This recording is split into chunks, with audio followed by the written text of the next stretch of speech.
Good afternoon, everyone. We're about to start.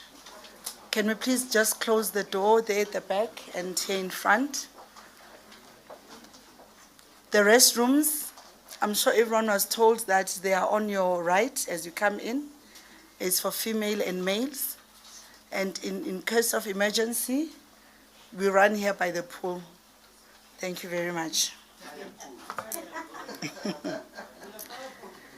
Good afternoon to our President of Mawusa, Comrade Robert Nwedo. I greet the former Secretary General of Umkhonto weSizwe Party, Comrade Floyd Shivambu. I greet the members of the media, comrades and fellow South Africans. This marks an official opening of the press conference. Thank you for being here during this important time in our nation, the Youth Month,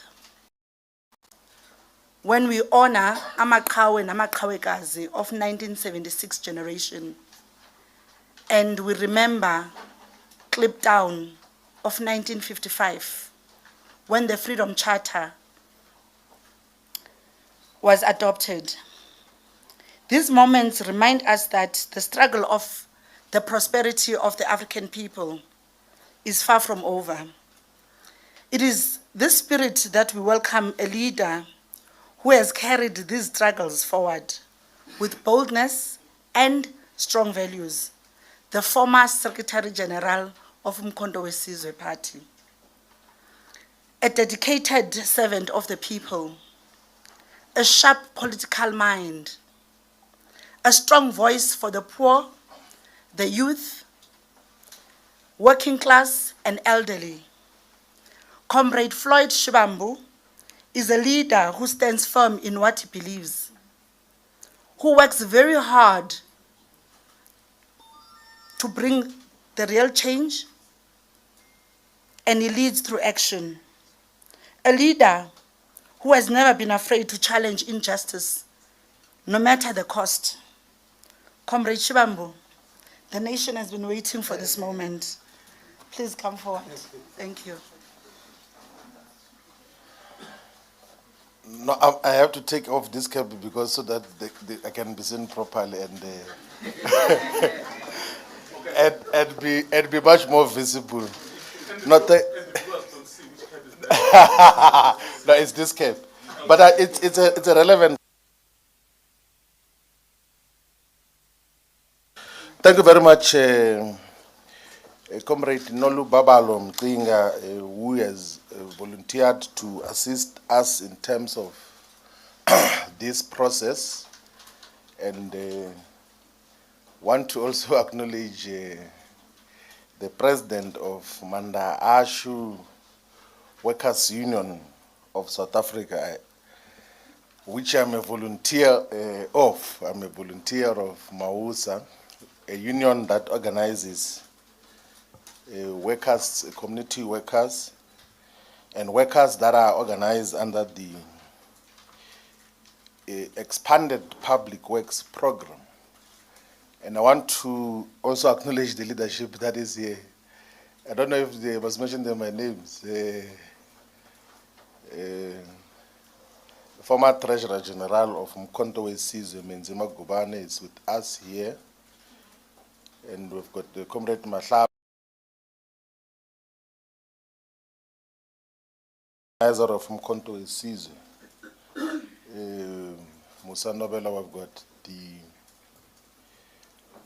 former provincial convener of Mpumalanga, who convened before elections pro cause. Not those who came after elections in terms of the work. And members of the media and the people of South Africa, we send our revolutionary greetings to all the people of South Africa and black people in the African continent and in the African diaspora.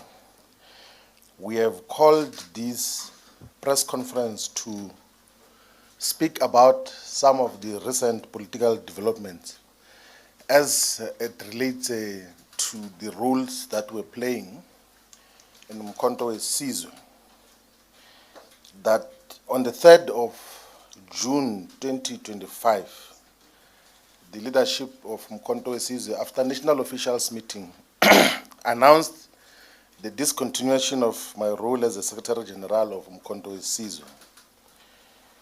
And when the appointment or the announcement was made, there was an indication that will be redeployed to the National Assembly to form part of the parliamentary caucus of Umkhonto weSizwe. The principle established in the public announcement was that no leader and no member of Umkhonto weSizwe should speak about the reasons why the decision was taken. But it appears that there are those who are talking freely and in most instances almost distorting just what transpired. So, as a disciplined member of Umkhonto weSizwe, want to put on record as to what were the reasons that were given in the national officials for my redeployment. The reason given in the national officials for my redeployment or removal as Secretary General was that I want to overthrow President Zuma as the president of Umkhonto weSizwe. That is what was said. That all the work that we were doing as Secretary General of establishing structures and identifying leaders was meant ultimately at the removal of President Zuma as president of Umkhonto weSizwe. And as part of that reasoning, an extremely bizarre and fake intelligence report was produced, which was claimed to be a conversation between me and some people in the African continent, where it is alleged that despite raising money to remove President Zuma, I'm also accumulating supernatural powers to make people disappear. That is the reason why we had to deal with superstitious issues as the basis of what happens, that there's apparently a head which I was going to be given to give to someone, and some people were going to die so that I can become president of Umkhonto weSizwe. That was the intelligence report, which were rejected with contempt and said that that is absolute rubbish, and said that if anyone claims to have my WhatsApp conversations, I can hand over my phone. I even offered in the meeting that take my phone and check not only the messages that you claim were about the removal of President Zuma, also check any other message about anything that I communicate as a leader of Umkhonto weSizwe. Because there's a principle which I always uphold, that there is nothing that I do privately that I cannot own up publicly. Nothing, including personal relations. There's nothing that I will ever do privately which we cannot own up publicly. And we accepted the redeployment to parliament with those misgivings that we're going to make people disappear in order to take over the leadership of Umkhonto weSizwe. And in a subsequent meeting post that, another fake report was presented which claims to be WhatsApp conversations between me and someone else, where I'm reported to be saying that, yeah, I'm going to use parliament now to take over the party. And I've got money from Stellenbosch who are going to take over the party through parliament. They are taking me closer to where we're going to take power. And as a result, a decision was taken which was not yet communicated, that even this thing of parliament must not happen. In fact, the former Secretary General, which is myself, must be expelled from the organization. A letter was written and was put in the briefcase of the president, who said that he's going to dispatch it as and when he feels like to discontinue my membership of Umkhonto weSizwe. Those are actual facts in terms of the reason. And where does this come from? So the president of Umkhonto weSizwe, whom I dearly and so deeply respect, is surrounded by political scoundrels who opportunistically use his kindness, sometimes gullibility that comes with age, to write down fake intelligence report to influence him towards wrong directions. And the reason they do that is because they want to steal money from Mkhonto Wesizwe. And they are doing so now. Withdrawal of not less than 7 million rand every month from the organizational coffers.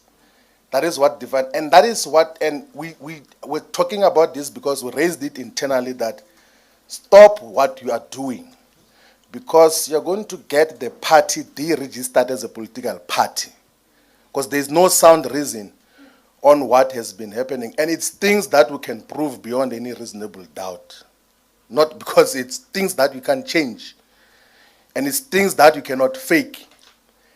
And for that reason, when we raise every TG who has ever raised that got to be removed as the leadership of Mkhonto Wesizwe.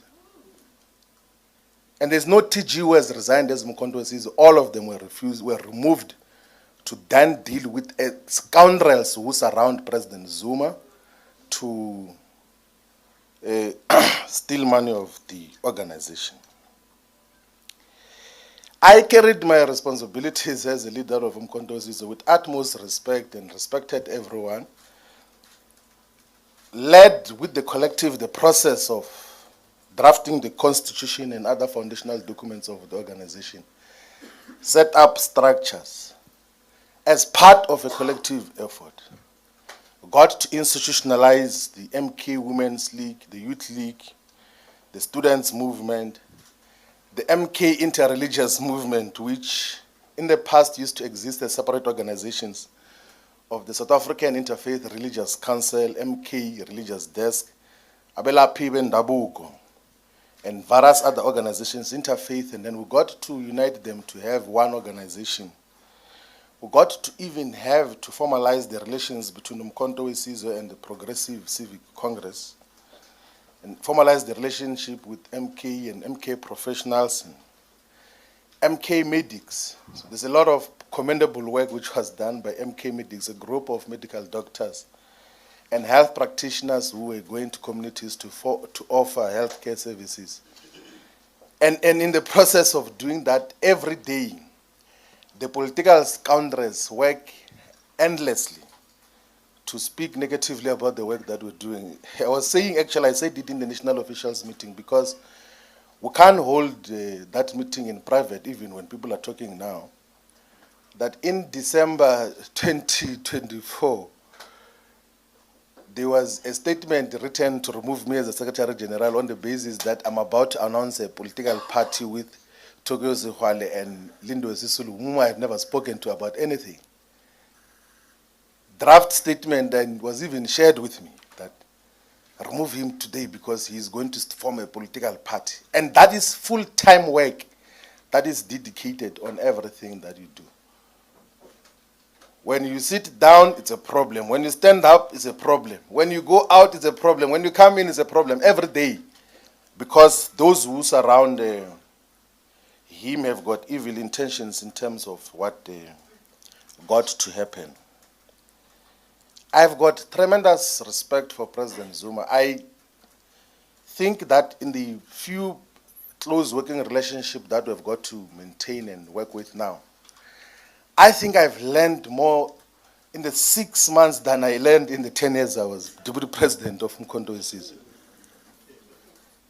of the EFF. I learned more as a member of Mkhonto Wesizwe than I learned as a Deputy President of the EFF. In terms of real politics and appreciation of both the domestic and the global politics much more thoroughly in terms of the issues. And under no circumstances would I ever fault President Zuma and his politics. I joined Mkhonto Wesizwe because I thought that as part of the political historiography of South Africa, his politics and character should be protected and a legacy built around his proper politics, not the ones of gullibility and producing of fake intelligence report.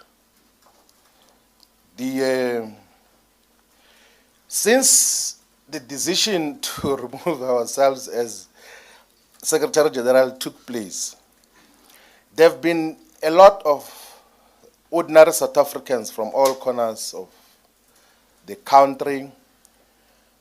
There have been a lot of comrades who came from Mkhonto Wesizwe, from the ANC, from the EFF, to say, what then do we do moving forward? Because I did explain to them what were the developments. And a substantial number of those said that don't ever try to join the ANC, and I fully agree with them. That will never join the ANC. It's directionless, it doesn't know what it's doing, it's in collaboration with the white system now. And there are those who said, don't ever join or rejoin the economic freedom fighters because it's a cult. And I agree with them. There is no space for sound ideological reasoning. And there's no self-respecting person who can join both the ANC and the EFF. I agree with that fully. And there are those who said that there's fundamental weaknesses with Mkhonto Wesizwe, that the organization seems to be run by a family and seems to be inconsistent on issues of discipline, seems to be directionless and sometimes takes conservative and reactionary positions. I say that part of the reasons why we joined Mkhonto Wesizwe, we could observe from far that we can't allow in South Africa a political organization that can become a tribalist and regional organization with such influence. Instead of throwing insults at MK, we have to play a role in contributing to its ideological character and politics and direction. And I think that we did successfully in terms of what happened. Now, these several observations about the organization of Mkhonto Wesizwe. Some are correct, some I will reserve my observations on because I can't abuse the fact that I occupied a very senior role and had access to almost every development that happens there. But those who want to hear my views privately, we can speak about that, but I will never abuse the fact that there's a role that we played. I did that when I left the EFF, that I said I will never speak bad about the EFF when I was MK, and I never did. And I will never speak bad about the MK. I will never demonize its perspective. But also of those who came, there are those who said that we should form a political party or a political movement to contest the 2026 and 2029 elections. My view about the formation of a political party is that a political party must never be founded by an individual. My prompt response to the first number of people who came was that let us not form a political party, let us fight within the existing political parties.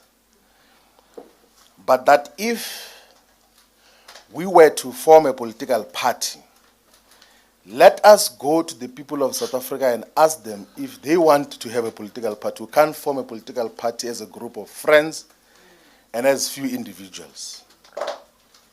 So a political party should never be an individual project where you feel like, no, I want to start a political party and then you start it. It must never be a family project. It's very dangerous to have political parties which are family run. A political party must not be a tribal or ethnic project. In South Africa of today, a political party must not be regional, must not even be a provincial party. A political party must not be a platform for self-enrichment. It must not be a fiefdom. It must not be a cult. If anything, a political party should be a fighting instrument and vehicle for the people of South Africa, must deeply espouse the principles of democracy and democratic consultations in terms of how decisions are taken. must be transparent and must be accountable in the work that it does. So to the comrades that came to say, let us form a political party, we said that we can't take that decision. Let us subject that process to the people of South Africa. So we're here today to announce that we're going to be convening the process of consulting the people of South Africa on the formation of a political movement that will be a true representative of the people of South Africa, and not a personal project, and not a group of friends project, not a cult, and not a fiefdom. So over the next few months, we will be consulting all the traditional leaders, we will be consulting all the church leaders, religious leaders in different institutions. We will be seeking the views and opinions of all the manifestations of the Zion Christian Church, of the Nazareth Baptist Church, of the IPCC, of the 12 Apostle Church in Christ, of the 12 Apostle Church in Trinity, of the Bantu Church of Christ, and all the charismatic churches. We will be seeking opinions as well of prominent leaders of society and the people that we have access to. Pastors Matebula, Pastor Bishop, Archbishop Zondo, Malumani Musasono, Giet Kosa, Pastor Bishop Don Phillips. We will be seeking the wisdom of prominent South Africans, inclusive of Dr. Ivan Koza, of Dr. Patrice Mutsipi, of Dr. Keza Mtaung, of Dr. Michael Nkuna. We will be seeking opinions of different sectors of society as to, is there a need to form a political party? That is the first question that we're going to ask. That if yes, what should be the values and principles of that political party? And what should distinguish that political party from the existing political parties? So those are the questions that we're going to be asking. We're also going to ask as to how should that political party be funded? So those are the questions that we're going to be asking different communities and constituencies across South Africa.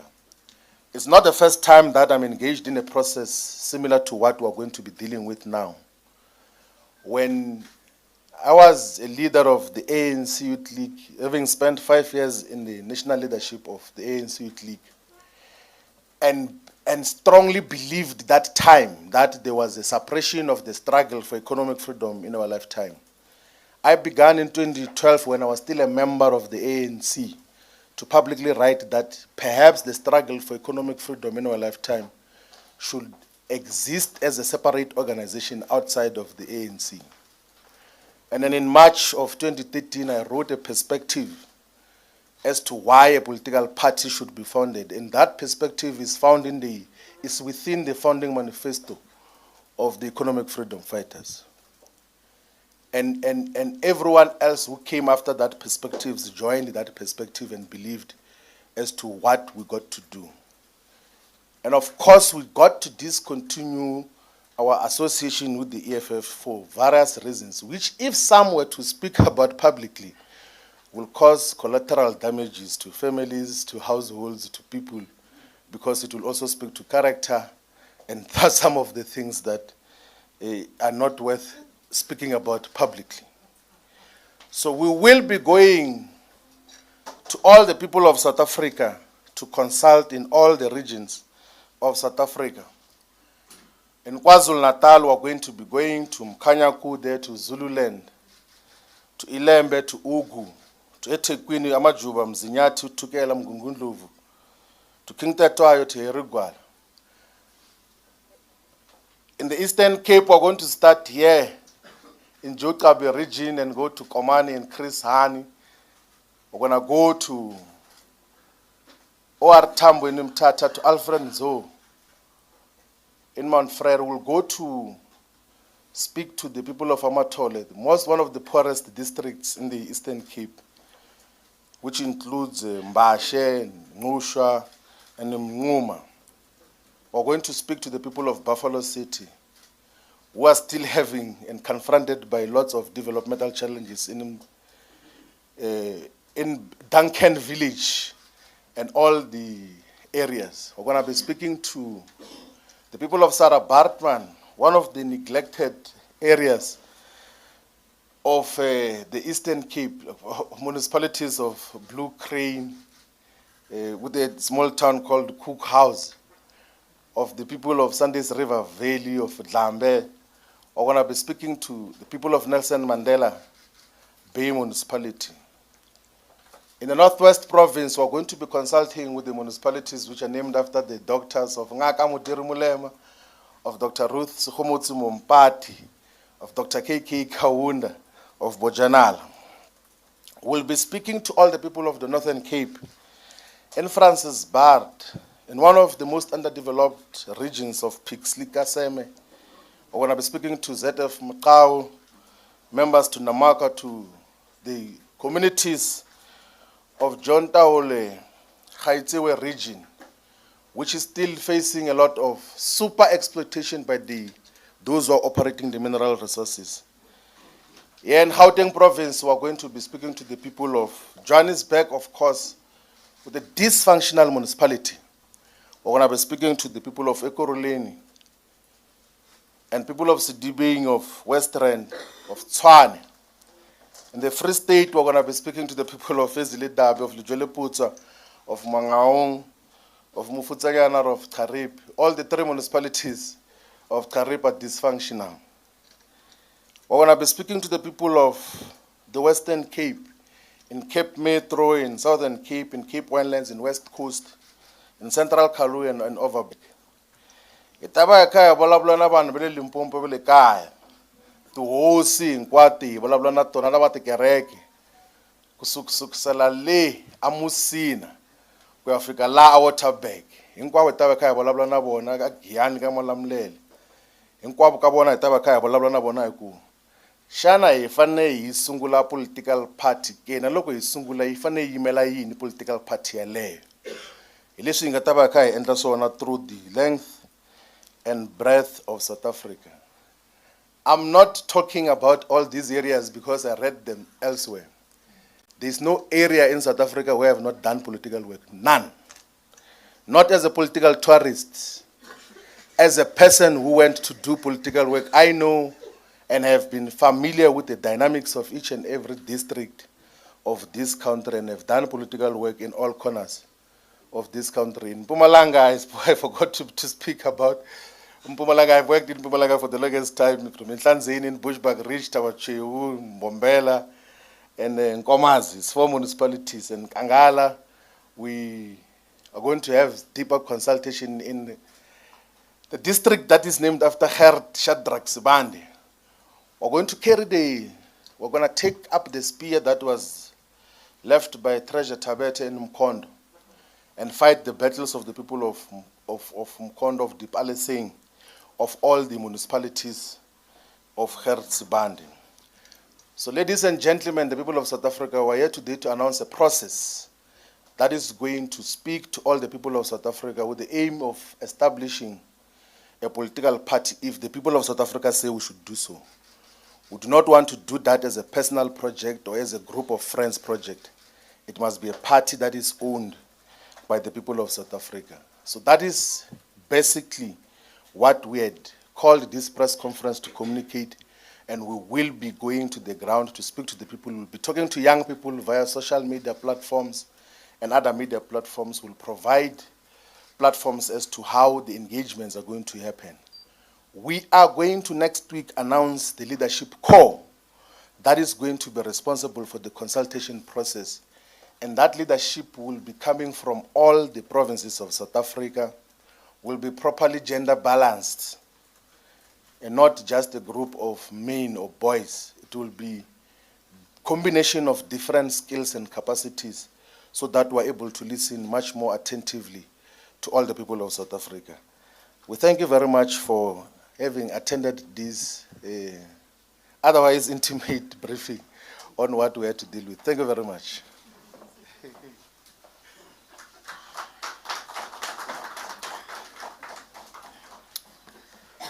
Thank you very much, Comrade Shivambu. Now we're going to be taking questions. All right, I'm going to start there at the back, and then I'm going to come forward. 2 questions per person. So, You can take 25 hands. 5, ne? 5 per person, okay. No, 5 questions per person. 5 hands. 5 hands, okay. All right, let me just give numbers. You'll be number 1 there at the back, number 2 with the green, number 3 the lady, number 4, and then number 5. Thank you. Thank you so much. I'm Jaurelo Magolero from UFM. Floyd, you know, it would seem that you've already decided to form the party when you are saying you are announcing an interim core. What about your credibility? I mean, you've embarked on this. I remember the famous "what is to be done" question when you said you were consulting South Africans for the formation of the EFF, which today you are trashing. And when you joined MK, you said that was the most solid decision.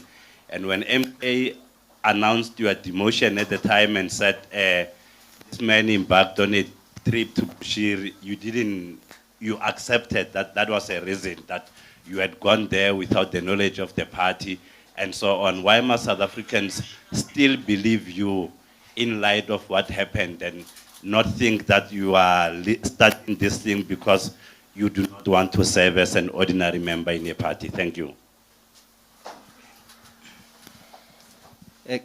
Good morning. My name is Sintebu. I'm with the SAPC. Mr. Shivambu, you're saying that you'll be embarking on a process to form a new political party if the people of South Africa give you that go-ahead. Does that mean today you've parted ways with MK Party despite the fact that you're wearing the MKP cap? And secondly, what are you saying to those people who are saying mushrooming of black political parties, in fact, are just meant to divide the black vote? Aren't you seeing yourself as maybe part of those who are duped into forming political parties only to benefit the very same people that you are saying are the white monopoly capital, because those people seem to be getting funding from the very people that you accused as the white monopoly capital? I've got a number of questions, but I think I will stick for two. Okay, sure. Thank you very much. My name is Yanda Ngobo from Newsroom Africa. Mr. Shivambu, just to follow up on Deb, what's your current status in the MK Party? Have you officially resigned? If so, when did that happen? And you say you're going to be traversing parts of the country and different regions. Where are you getting the money for this? How exactly are you going to be going about it? And then I just want to go back a little bit here. With regards to your Bushiri trip, I mean, you and I sat down 3 weeks ago where you basically said, that the leader of the MK Party knew about this trip. Did you ever get a chance to sit down with him one-on-one to discuss this? You've already told us about intelligence reports. What did he say to you with regards to these intelligence reports? Because he seemed very upset during those Youth Day rallies. So maybe take us into your confidence, because it links to the credibility question that's been asked, because you had told me that you would never resign from the MK Party. So please take us into your confidence in terms of that decision-making process. Yeah, I'll leave it there for now. Here from African Times. I actually wanted to ask the same question, that have you officially resigned? Oh, okay. Okay, Nomazulu Moyo here from African Times. I actually wanted to ask the same question, that have you officially resigned from the MK Party? And also, you're talking about organizing people that are going to be approaching citizens from next week. How long does it take? Why is it so fast? Have you been in this process for a long time already, or what? Thank you.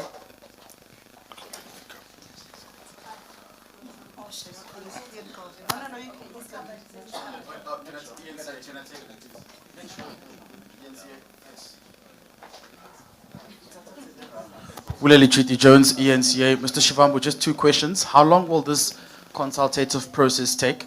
And obviously, when you are going to people, this interim structure has to go under a banner. So what will be the name of this organization or structure that will be presented to the people during this consultative process? Thank you.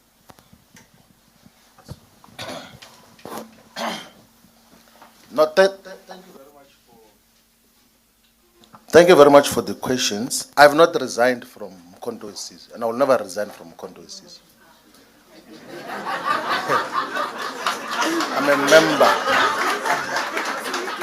I'm a member of Mkhonto Wesizwe. So the constitution of Mkhonto Wesizwe says that members are not allowed to participate in activities and programs of political parties whose aims and objectives are opposed to the objectives of Mkhonto Wesizwe. If Mkhonto Wesizwe believes that going to listen to the people violates the constitution, it will tell me that listening to the people is a violation of the constitution. I will not resign. I said I will never resign from Mkhonto Wesizwe. And I still stick by the decision and the communication that I made that it was the best decision ever to join Mkhonto Wesizwe. And I spoke about it earlier that how would we replace an opportunity to learn in 6 months what we couldn't learn in 10 years? Like a practical experience which you can never read in any textbook. Like and I knew from the beginning, from day one, that here we're about to start a journey of deep learning and understanding just what are the dynamics of South Africa's politics, not from a textbook point of view, or from social media point of view, because there are political leaders who are guided by social media and think trending on social media makes them relevant. Win all elections in social media, but on the ground they're nothing. So that is basically what we're dealing with. We're not dividing black political parties in table. We are listening to people, and they will tell us if there is a need for a political party. So if majority, and genuinely so, if majority of the people say that there's no need to form a political party, we will humbly listen to that and take advice from that point of view. We have constituted a structure which is going to be listening, and we have had meetings to talk about that, and none of those meetings were secret. We don't do anything secret. It's open. Even tomorrow and Saturday, we're going to have a meeting represented by all leaders from the whole country. Some are members of the ANC, some are members of the EFF, some are members of the MK. And there's nothing wrong with people meeting to say we're going to listen to people. If their parties have got a problem with their members going to listen to people, then it's their own issue. So listening we're going to do. And if our organizations think that listening is a crime, it's wrong, then they will tell us that it's wrong in terms of those issues. Where am I going to get the money to travel? You know, Zianda, for my 6 months as Mkhonto Wesizwe national organizer and secretary general, I've never used the money of Mkhonto Wesizwe to travel from any place to another place. Not once. Even when we travel out of the country. Because I be able to persuade people to contribute for travel. And I purposefully did that. Like I never got to be dependent on Mkhonto Wesizwe on anything. And I said that in the meeting, that I didn't come to suck blood of Mkhonto Wesizwe's resources.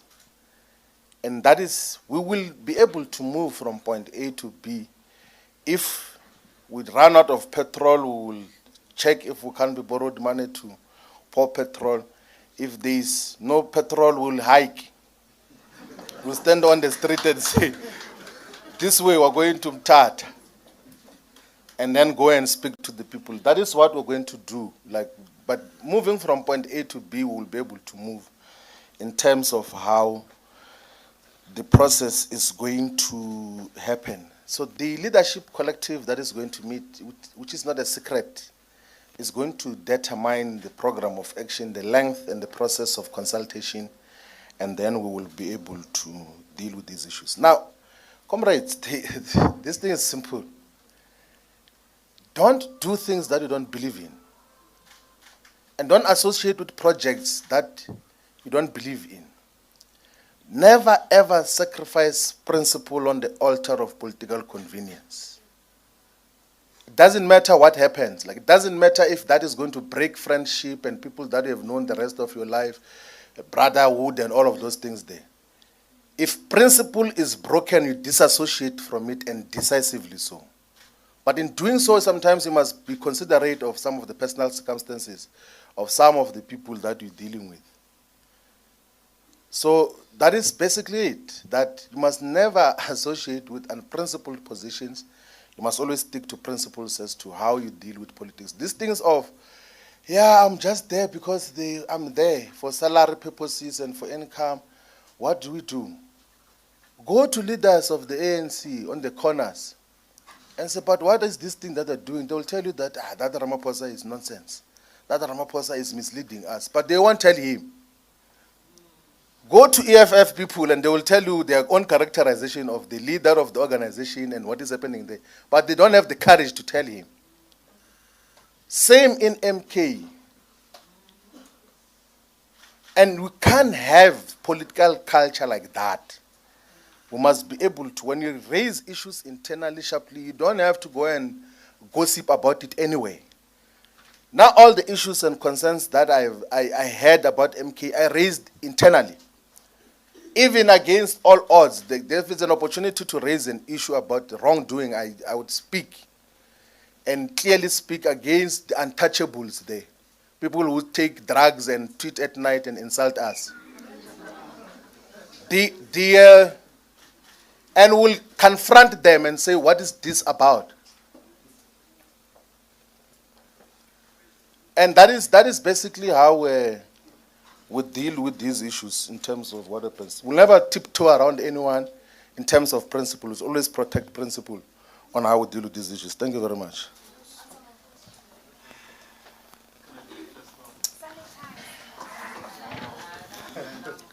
Thank you very much, comrade. Number 1, number 2, Sandile, number 3, number 4, number 5. We're going to attend to everyone, don't worry. Thank you. Number 1. Okay, I'm Kopano with MDN TV. Just 2 questions. What happened to unity under the MKP? And then my second question is that, Mr. Shivambu, do you feel like you were being used as a tool to destabilize the EFF? Thank you.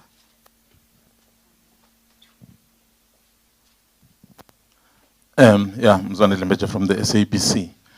Mr. Shivambu, you're talking about people stealing money, people doing all wrong things, and people looking to get you removed, writing all those reports. So who are those people? And then next one, let me just ask yours as well. It's the question about whether when last did you speak to former President Zuma? Does he know about this briefing? And given what you have said about him, you've actually, on the podium, indicated that you have deep respect for him because you say you have learned, what you learned in 6 months is something you couldn't have learned in 10 years. So clearly, some deep respect there.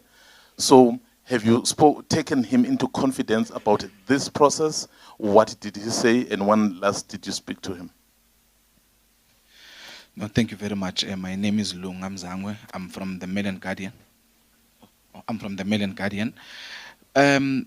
Mzondile has basically taken the question that I wanted to ask you, but from what I'm hearing from MK people is that your trip to Bushiri was to basically get money to fund your own political party.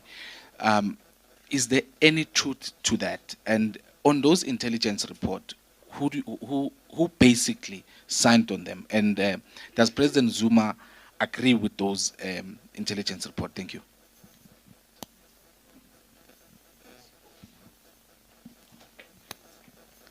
Good day, Nkosinathi Shazi from Power FM News. Mr. Shivambu, I just have one question. You've probably weighed up all the possible scenarios.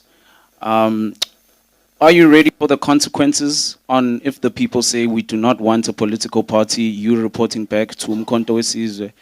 And my second question, if the people do want a political party, could this be the start of your new solo personal political journey? Now, of course, in that context, what I mean is when you were at the EFF, you're always seen as the number 2 of Umalema, despite being the brains of the EFF. You came into Umkhonto weSizwe, a national organizer, secretary general. You've described them as an ethnic party. You've been demoted to parliament as a member of parliament. So is this your moment, your defining moment in politics where you say, you know what, I'm ready to do this alone. I'm ready to go at it despite my circumstances. Thank you very much. Good afternoon. Is it on? Good afternoon. My name is Sisanda Mbolekwa from the Sunday Times. Mr. Shivambu, for clarity, the decision to move from the EFF to the MK party, you called it the best and the sound or solid decision. I'm asking you if you do not regret that moment, reflecting upon where we are today. And secondly, you say that you're going to retain your membership of Umkhonto weSizwe party. Can we reasonably expect South Africans and the electorate to take the MK party seriously as a political vehicle when it's been consistently characterized by chaos and fiefdom around President Zuma? Thank you very much.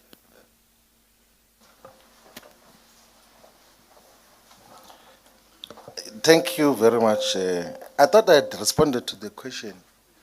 I don't regret leaving the EFF. It's the best decision I ever took in my political life. Because we're legitimating rubbish there. And there was no way that you could dedicate your intellectual muscles and work.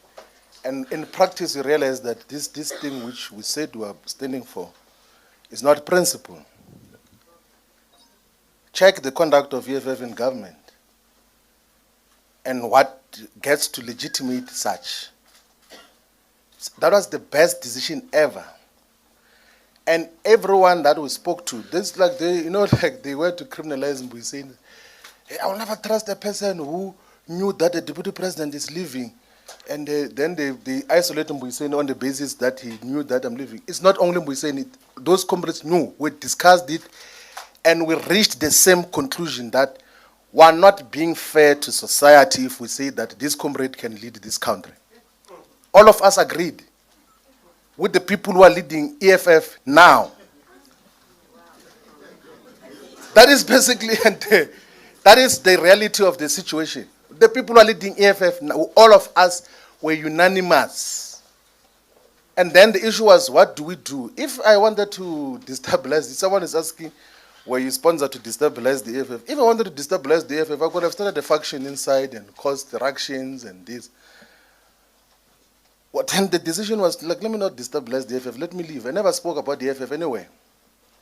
And also in respect of the responsibilities that I had, that if I was national organizer or secretary general and then speak about the EFF, it was going to be confused as if I'm speaking on those platforms on behalf of the organization.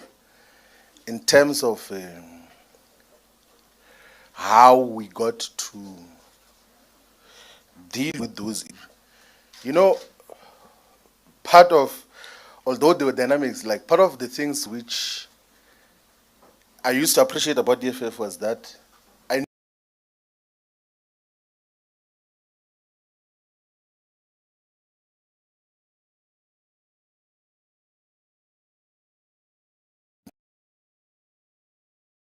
realized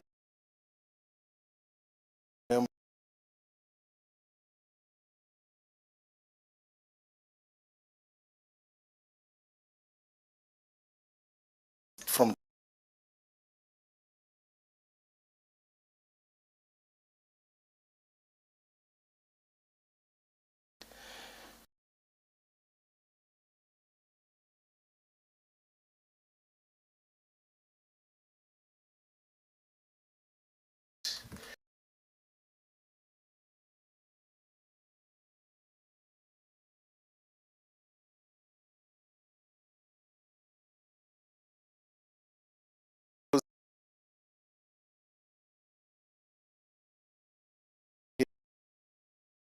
I didn't sit in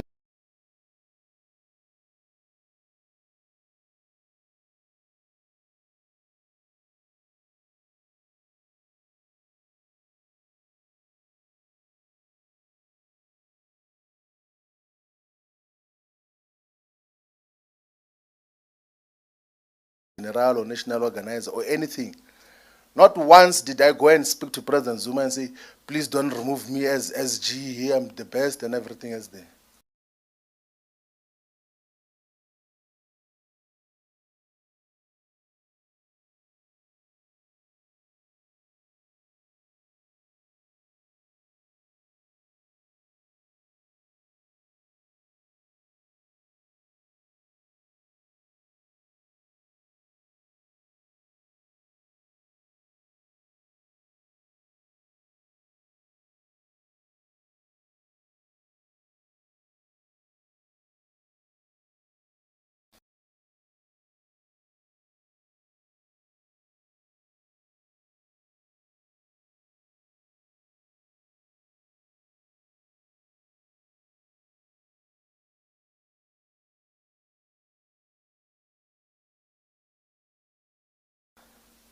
I think we all agree that if you were to isolate black people, whether they come from the black consciousness, political view, or Pan-Africanist, or economic freedom in our lifetime, or charterist, or those who believe in MK and all other organizations, if you were to isolate black people and say just what do we need as the top priority issues for black people that have to be done in this country, we're going to come out with the same things.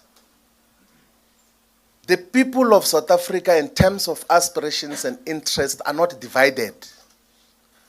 The people of South Africa need jobs. They need stable and healthy environments. They need a society that is free of crime and corruption. They want land. They need to live. They want to have access to quality education. The people of black people are not divided in terms of aspirations. But for narrow political purposes, we get to be divided. That is why we will be going to the people to ask, do we form a political party? If the advice is no, we will be able to accept that guidance in terms of what happens. So I don't need any position of responsibility to survive in life or to have a voice, by the way. I don't need to be a president or secretary general to have a voice. Actually, my voice is much more clearer when I speak without any position of responsibility. So possibly most of you have never heard me speak openly about many issues because I respected the positions that I have. As a deputy president, I couldn't say certain things. As a national organizer, I couldn't say certain things. As a secretary general, I could say certain things, but now I can make open observations about just what is happening. Perhaps even without a position, my voice will be much more amplified in terms of how we push for the agenda of the return of our land. I last spoke to President Zuma on the day when we had a press conference in Durban, and I said to him, thank you very much, Comrade President, for having given me the opportunity to lead and for entrusting me with the responsibility to be national organizer and Secretary General. I really appreciate And then the other thing I said was that if this deployment to Parliament, I think for stability of the organization, I can still add value to the organization even as an ordinary member of the National High Command and then contribute to its growth. That is what I said to the last conversation which we had with President Zuma. I did explain the issue and reminded President Zuma of the conversations on what ended up with the Malawi trip.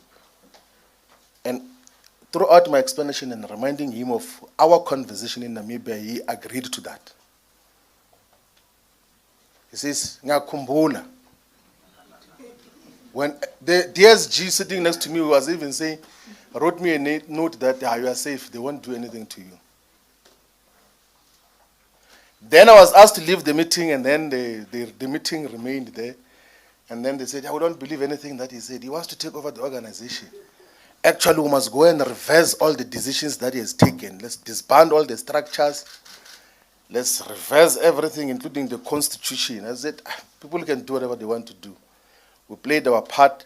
If the conviction is that what we're doing is wrong, it's okay. Like, we move on in terms of how we deal with these issues. There is no political party which is going to be funded from Malawi. Like, there is no political party that is going to be funded by Bushiri. We are going to listen to the people and will get guidance from the people as to how do we move forward. I'm not, this comrade who asked the question he left. I'm not starting any solo project. We must stop these things that political parties are personal projects, like a music band, Brenda Fassie and the Black Dudes. That if Brenda Fassie is not there, the Black Dudes can't operate. A political party can't have that character. But you have got political organizations in this country which are like Brenda Fassie and the Black Dudes. Where if Brenda Fassie is not there, the Black Dudes are not there. We can't have an organization like that. There must be an organization that exists in every corner of South Africa, whether there is a Floyd or no Floyd, or whoever is there must be the expression of the collective ideals of the political party. That is basically how we dealing with all of those issues. I think we can take the last round of questions.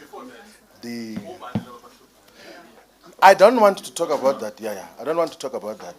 Maybe when we do a one-to-one interview, I'll tip you. Mzandile, me and you are together. That's the end. Sure. Thank you, Comrade Shivambu. Another round. We'll go one. And then 2, 3, 4. There at the back, Mr. Afro. 5, and then we'll go with you, and then you. Thank you. Okay, we go. We gave you a chance now. Okay, you the last one. Thank you. Thank you. Molweni nonke, gama lam nguNtsiki Mazwai from the Moya podcast. So, Floyd, you did say that you don't want to be surrounded by yes men, right? And I want to find out that a lot of people were complaining about it being difficult to work with you on a personal level. And I want to know which part you hold yourself accountable to, and if you feel as if there is some personality dynamics that you need to work on yourself, perhaps to be a better leader, to be able to connect with people, or you think it's just all rubbish. And then abantu bafuna ukwazi uba uDudu ebekuthukela ntoni that night. Enkosi.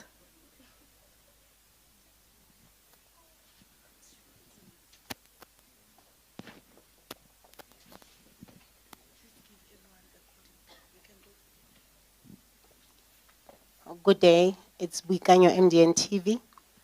Mr. Floyd Shivambu, I only have one question for you because my other colleague have already raised other question. Given the reports of your marginalization within the MKP on the basis of ethnicity, do you believe the party operates with the tribalist tendencies?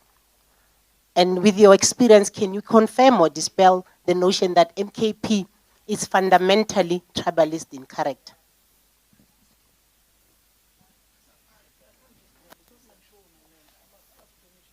You can talk. Hi, I'm Amanda Koza from News 24. Mr. Shivambu, I just wanted to know what will happen in the event that MK comes out later saying that you're expelled, if they decide to expel you this afternoon, having said everything that you've said.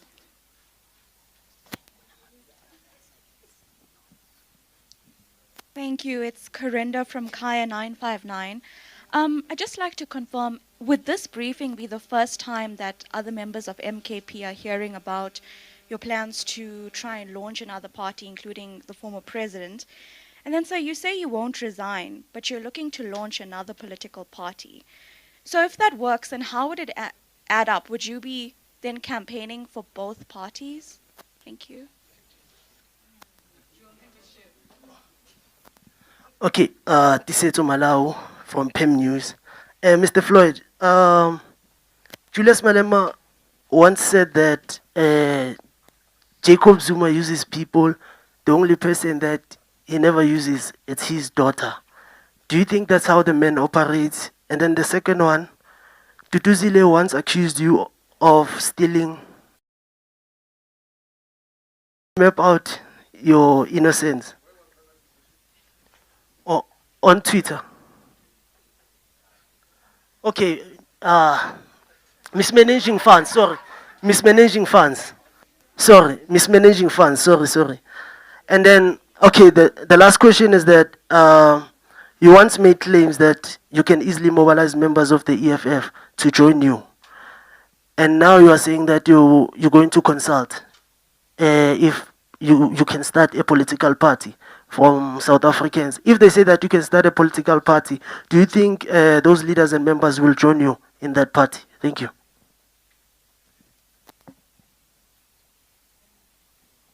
It's you.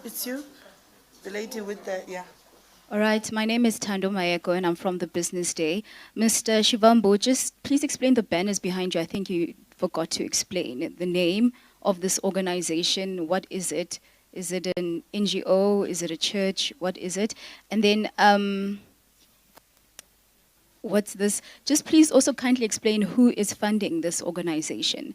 And then is MK still credible?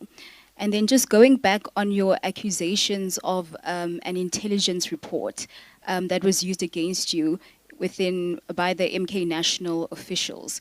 Are you surprised that an intelligence report was used, considering that the State Capture Commission or the Zondo Commission found that former President Jacob Zuma used to use intelligence reports against his political defectors? Thanks. Okay. Cindy Sontlabati from the Houghton Network. Mr. Floyd, you've characterized your session, your time now moving forward.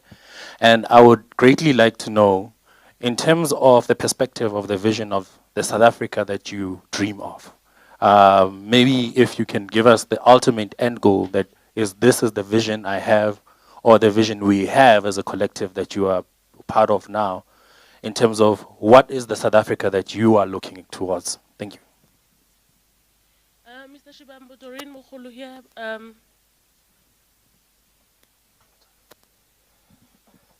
Mr. Shivambu, Doreen Mukhulu here from Scholar Africa. I just want to find out, you're speaking about fake intelligence. I want to find out, were there any power dynamics within the party, in the MK, that to a point that they had to make the fake intelligence to push you out?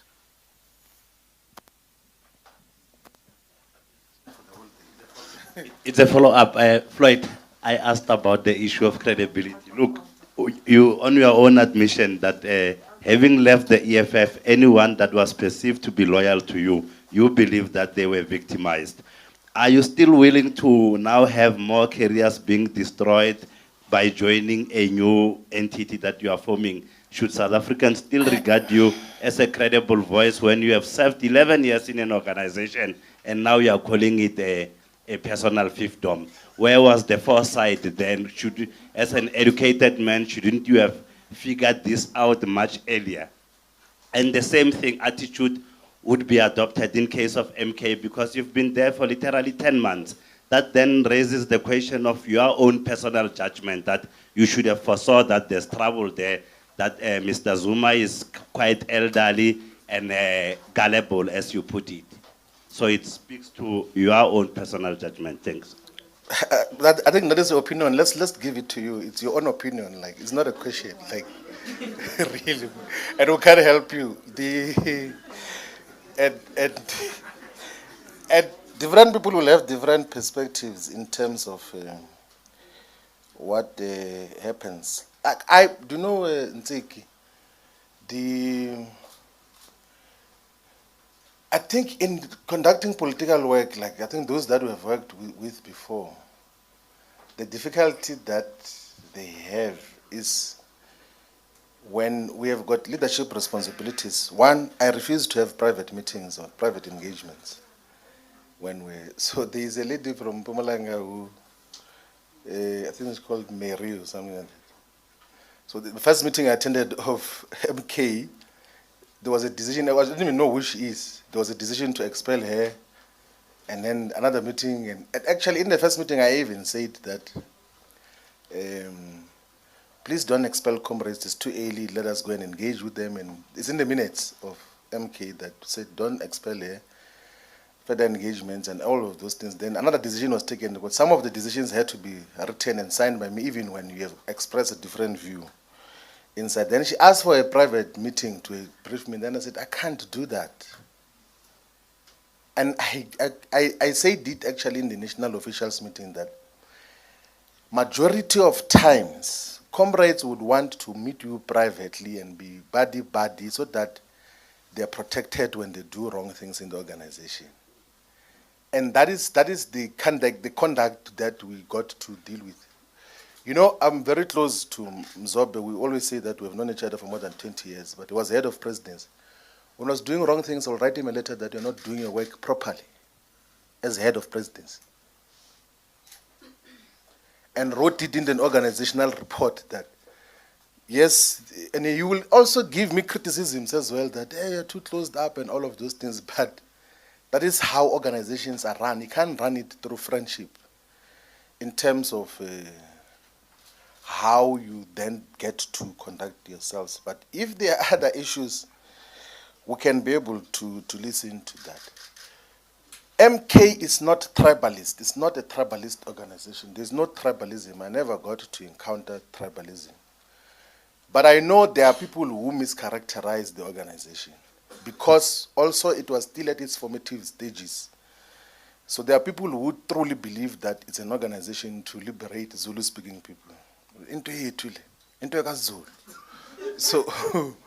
So there will be those who will say that. And they will say that to the president. And there are those who believed that, but it's not the overall character of MK. There is extremely brilliant comrades and activists that are in Kontowe Sizwe who understand politics properly, organizing, mobilization. And there's never been a problem of tribalism which can be elevated. I know there was an incident now of Teniso, brilliant young man who is the leader of the MK Youth League, made a legitimate, honest, innocent mistake about referring to Tsonga-speaking people as Shangan and everything else. They like it. For some people it lands well, for some people it doesn't land well.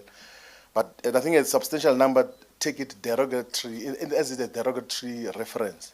But he didn't mean bad, like he was not doing it in a vindictive and tribalist way. I know him that Teniso is a proper comrade who has got a bright future in the politics of South Africa. So there's no tribalism in the organization. I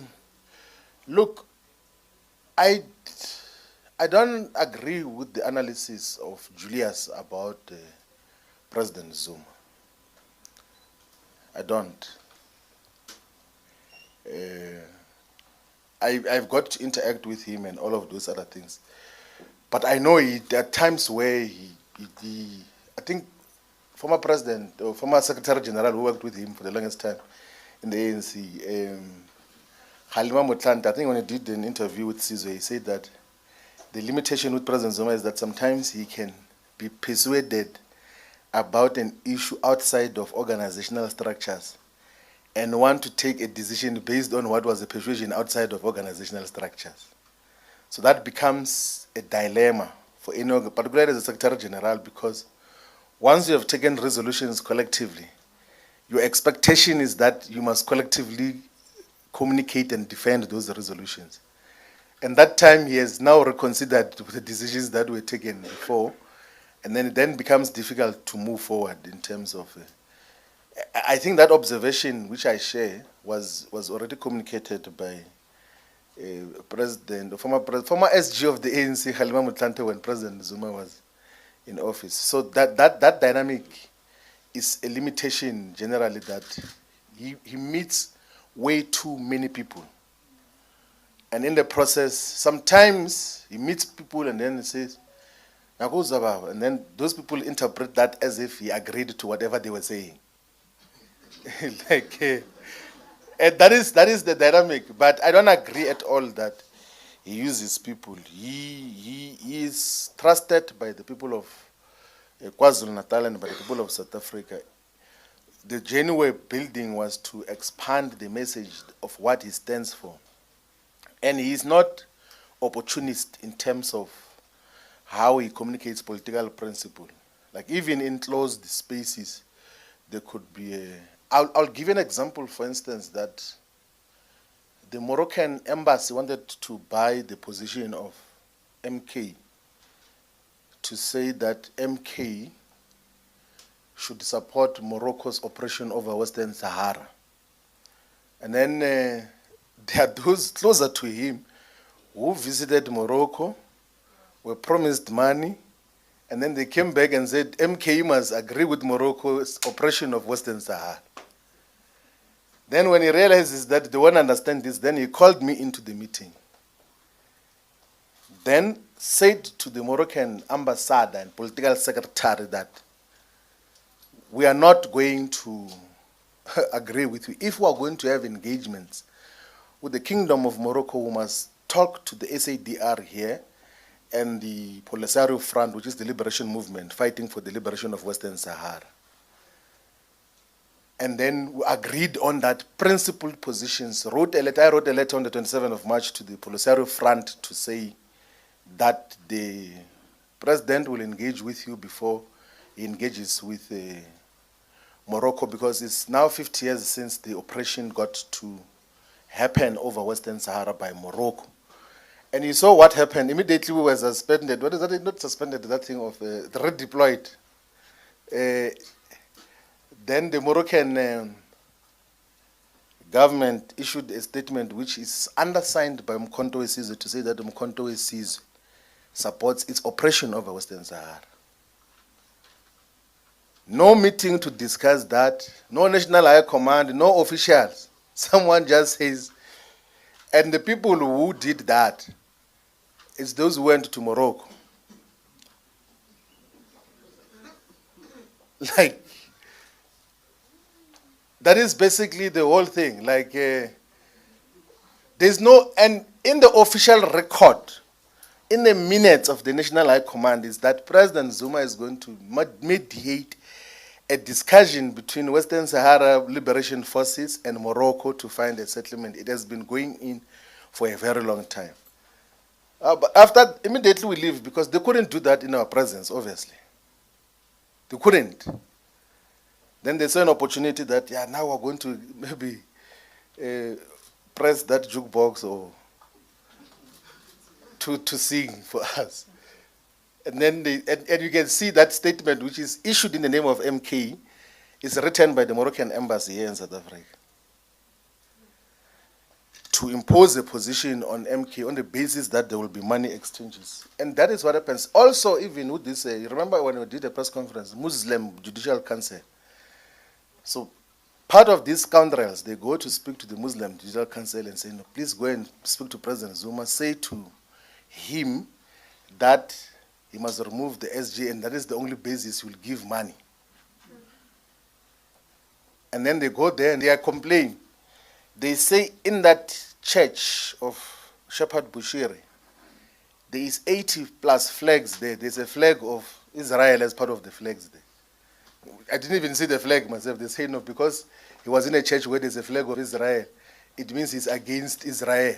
No, it's against Palestine. And that is going to cause us problems. So you must expel him so that we can give him condolences and money. That is, so there is transactional all issues. I wouldn't make reference to Zondo, the judge. Like, I have no respect for Zondo, zero. And he actually made me to have much more deeper respect for President Zuma. Like, I have no respect for that nonsense of state capture, inquiry nonsense that I've got no regard, none whatsoever of those. It can't be my point of reference on anything. Like, even the whole decision to get President Zuma arrested was absolute rubbish. Even that time as a deputy president of the EFF, I condemned that. I took international interviews and wrote articles publicly to condemn what Zondo did in terms of arresting of President Zuma.